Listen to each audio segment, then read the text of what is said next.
السلام علیکم every one, کیسے ہیں آپ سب لوگ؟ امید کرتی ہوں کہ بالکل ٹھیک ہوں گے۔ تو ایک مرتبہ پھر سے میں لے کر آ چکی ہوں آپ سب کے لیے بہت ہی پیارے سے ناول کو لے کر۔ تو ہم آج اسے ہی پڑھیں گے۔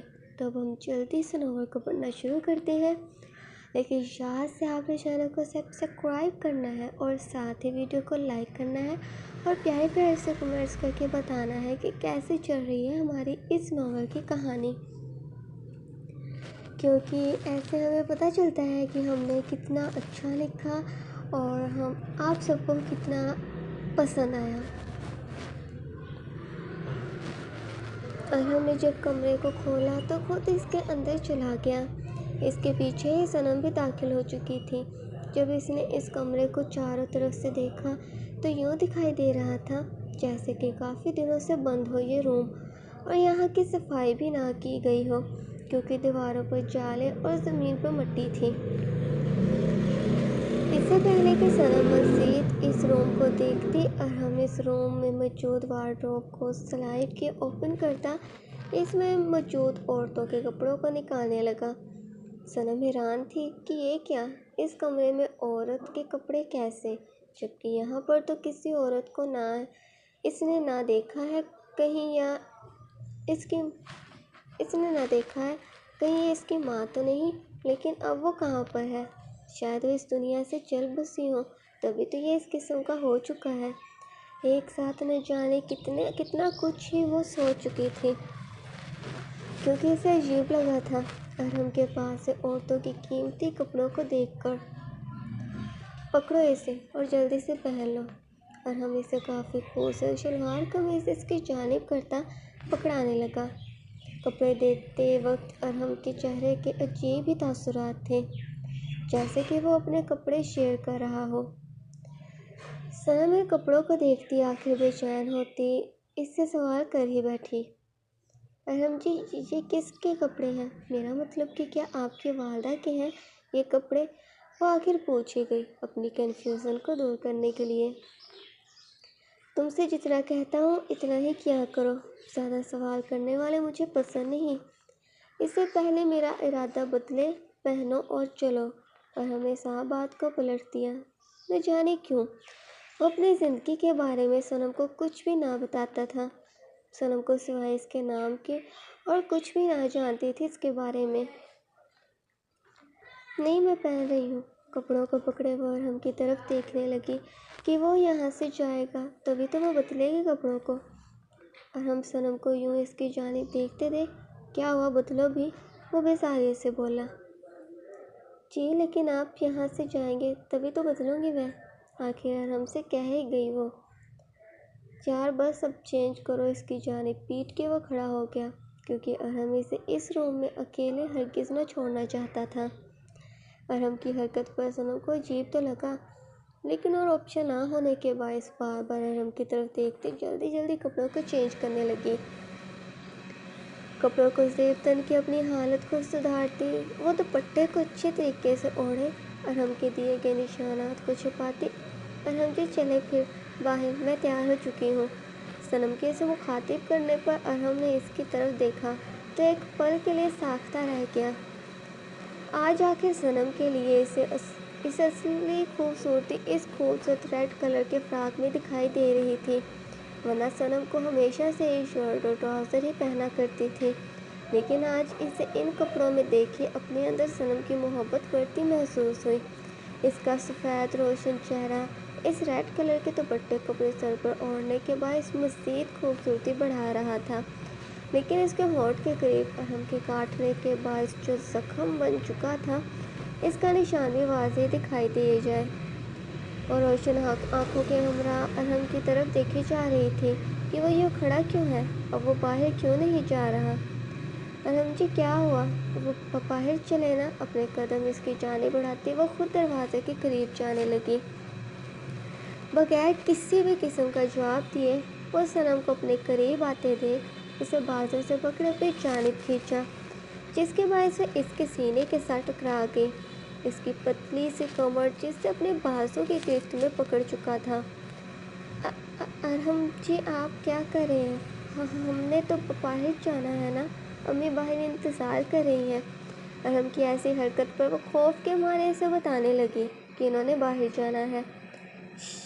خاموش ہو جاؤ، اچھے طریقے سے مجھے بھی معلوم ہے کہ کیا کرنا ہے اور کیا نہیں۔ اپنا چہرہ صنم کے اوپر کی جانب ارحم کی طرف دیکھ رہے چہرے کی طرف جھکاتا وہ اسے کچھ کہہ رہا تھا جس کی سمجھ صنم کو ہرگز نہ آ رہی تھی۔ اسے ڈر تھا تو اس بات کا کہ کہیں اب بھی ارحم جو کام جم میں چھوڑا تھا وہ یہاں پورا کرنا شروع نہ کر دے، لیکن ارحم اس کے سرخ ہونٹ جس کی خوبصورتی کو کم کرنے کے باعث بن رہا تھا ارحم کا دیا ہونٹ کے قریب زخم کا نشان۔ ارحم صنم کے ہونٹ کے قریب زخم پر ایک ہی پل میں اپنے ہونٹوں کو رکھ چکا تھا۔ بے شک صنم کی اس جگہ زخم تھا، لیکن ارحم کا اس جگہ چومنا اسے تکلیف تو ہرگز نہ پہنچا رہا تھا، بلکہ ایک عجیب قسم کی فیلنگ محسوس ہو رہی تھی اسے۔ شاید ارحم کو برا لگ رہا تھا یہ دیکھ کر کہ اس نے صنم کو چوٹ پہنچائی، جو اب یہ اسے چومے اپنی دی گئی تکلیف پر مرہم لگا رہا تھا، یا پھر وجہ کچھ اور تھی۔ اس جگہ کچھ سیکنڈز چومے وہ پیچھے ہٹ گیا۔ صنم جو کہ مکمل طور پر ساختہ کھڑی تھی ارحم کے اس سے دور ہٹے، وہ اپنی رکی سانس کو بحال کرنے لگی۔ تمہارا یہ زخم، اسے چھپا لو تم، کیونکہ تمہاری ماں دیکھے گی تو پریشان ہوگی، کیونکہ سب کی نظر میں بہت برا انسان جو ہوں وہ بھی یہی سمجھیں گے کہ میں نے ان کی بیٹی کو مارا پیٹا ہے، جبکہ اس کا حقیقت سے بالکل بھی تعلق نہیں ہے۔ یہ تو محبت میں دیا گیا چھوٹا سا نشان ہے۔ صنم کے بال کی لٹ کو اس کے چہرے پر گراتا وہ اسے بتا رہا تھا، لیکن ارحم کا یہ کہنا بالکل غلط تھا۔ بے شک اس نے صنم کو مارا پیٹا نہیں، لیکن جو حرکت اس نے اس کے ساتھ کی تھی وہ تو مار پیٹ سے بھی بدتر تھی۔ صنم چونکہ ارحم کے ساتھ بحث نہیں کرنا چاہتی تھی، اسی وجہ سے ٹھیک ہے میں سر ہلائے باہر کی طرف جانے لگی۔ ارحم خود بھی کمرے سے باہر نکلے، اس کے دروازے کو ایک مرتبہ پھر سے لاک کرتا صنم کے ساتھ جانے لگا۔ ہال میں کھڑے قبض اپنی بیٹی کے انتظار کر رہی تنزیلہ بیگم کو دیکھتی صنم جو کہ ارحم سے بھی پہلے وہاں پر پہنچ چکی تھی، اپنا آپا کھوئے روتی ہوئی امی کہن کی طرف تیزی سے بھاگتی گلے لگ گئی، کیونکہ وہ ترس چکی تھی اپنی ماں کے گلے لگنے کے لیے۔ تبسم تنزیلہ بیگم بھی اس کے چہرے کو چومتی، میری بچی تم ٹھیک تو ہو نا؟ میری جان تمہیں نہیں پتہ تمہاری ماں کتنا تڑپی ہے تمہارے لیے، مرے جا رہی تھی فکر سے میں، مجھے کچھ سمجھ نہ آ رہی تھی کہ کیسے تمہیں دیکھوں، کیسے یہ بات جانوں کہ تم ٹھیک ہو۔ ارحم بھی وہیں پر ہی آ گیا، جسے دیکھ صنم ہچکی لیتی، امی میں ٹھیک ہوں یہاں پر، آپ فکر نہیں کریں، ارحم جی بہت اچھے ہیں۔ بامشکل اس کے منہ سے ارحم کی تعریف کے الفاظات نکل رہے تھے، جبکہ اس سے زیادہ اور کون واقف تھا ہوگا کہ ارحم کتنا برا ہے۔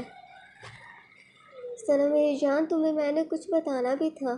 صنم کی والدہ اس سے اب مزید رمشا کی بات کو نہیں چھپانا چاہتی تھی، اور ویسے بھی ارحم کہیں انہیں جانے کا نہ کہہ دے، اسی وجہ سے جلد از جلد وہ صنم کو بتا دینا چاہتی تھی۔ جی امی بتائیں، صنم نے تبسم بیگم کے چہرے پر پریشانی دیکھ ان سے پوچھا کہ کیا ہوا ہے؟ بیٹا وہ رمشا کو مار دیا ہے کسی نے، اس کی آنکھیں نم ہو چکی تھیں صنم کو رمشا کے بارے میں بتاتے وقت۔ کیا مطلب، کیا کہہ رہی ہیں آپ؟ رمشا کے ساتھ ایسے نہیں ہو سکتا، چونک ہونے کے باعث اس نے اس بات کو جھٹلاتے ہوئے کہا۔ اسے یقین نہیں آ رہا تھا، کیونکہ اس نے 2 دن پہلے ہی تو رمشا سے آخری مرتبہ بات کی تھی۔